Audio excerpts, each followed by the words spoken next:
As it gets to the end of the year, U.S. lawmakers are wrapping up a major farm bill. We have Representative Sorensen, who's on the Agriculture Committee. Explain to me, what's in this proposal?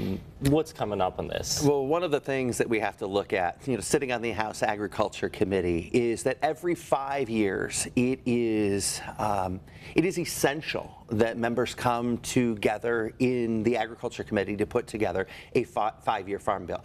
It's essential that we work together because this has to last 5 years into the future. But what has happened this year is unprecedented, because what we saw were Republicans that would take pieces out of the farm bill and they threw it into the big ugly bill. Okay, SNAP, food assistance, got taken out of the farm bill. That was taking up a big chunk of what we do in the farm bill, making sure that farmers are actually able to feed and fuel our nation, right? But when things get taken out of the farm bill, it means that there's nothing left. There's nothing left to fight for, Cameron. And that's the problem, because from this point forward to the end of the year, when you look at the Agriculture Committee's schedule, there are no events scheduled. So there will not be a farm bill that gets done by the end of the year, because all of the things have been taken out and now no one's fighting to get it done. So now it's just being delayed to next year? So what's the status of the bill? And so now, because all of the important things that were taken out of the farm bill, it leaves us with basically just crumbs, right? So what is there to do next year? Because all we have are crumbs that are left. We needed the farm bill because that was one of the quintessential things that we did in House Ag, that we came together to do this thing. And a lot of farmers I've been talking to have been wanting a larger farm bill. Right. That has been they really want something that reforms it a little bit to more of the times, especially, assuming the last time a farm bill, if it's every 5 years, it was back before even COVID, if that's correct.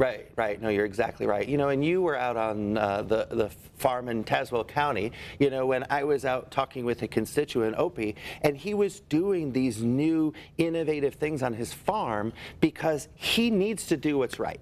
And his faith plays a big role in what he does on his farm. But also he's like, if I can do what's right, if I can put more carbon back into that soil, then he doesn't have to rely on whatever the commodity prices are. He's going to be better off. And he is a shining example of how farmers in Illinois are so good at what they do. They just need the support from lawmakers in Washington. So then if you had your way with the farm bill and you Democrats at the majority and you were leading this entire process, what would you like to see in this bill? Well, look, I want to get everybody back to the table. So, when we get the House majority back next year, what I want to be able to say is, what are the things that we can say are the most important thing? It's making sure that we're resilient when it comes to crops, making sure that we're focused on sustainable aviation fuel. That is going to be one of the keys, because farmers may not realize it right now, but they're the heroes, when we talk about how our climate is changing, because they're going to be the key to how we get through all of this. But then you saw there in that video, John Deere equipment, right? We need to make sure that John Deere can survive this, because farmers don't want a bailout. They want good policy. And if we have good policy and there are more dollars in the pockets of farmers, it means good things for Deere and Company. And the prices, it's good that you mentioned John Deere, because the prices across the board have kind of gone slowly up, especially this year. And farmers have been complaining about farm equipment is getting more expensive. There's, just general things that you need to do on the farm. The prices are going up, so their profits are less. Is there any thoughts of maybe even subsidies to help people buy equipment, or is that already something that's in place? We're seeing a lot of farmers that share equipment from one farm to the other, but also when I was down at the Farm Progress Show in Decatur this summer, you see all of the shiny new tractors and equipment, but when you talk to producers, they say, this is a fairy tale.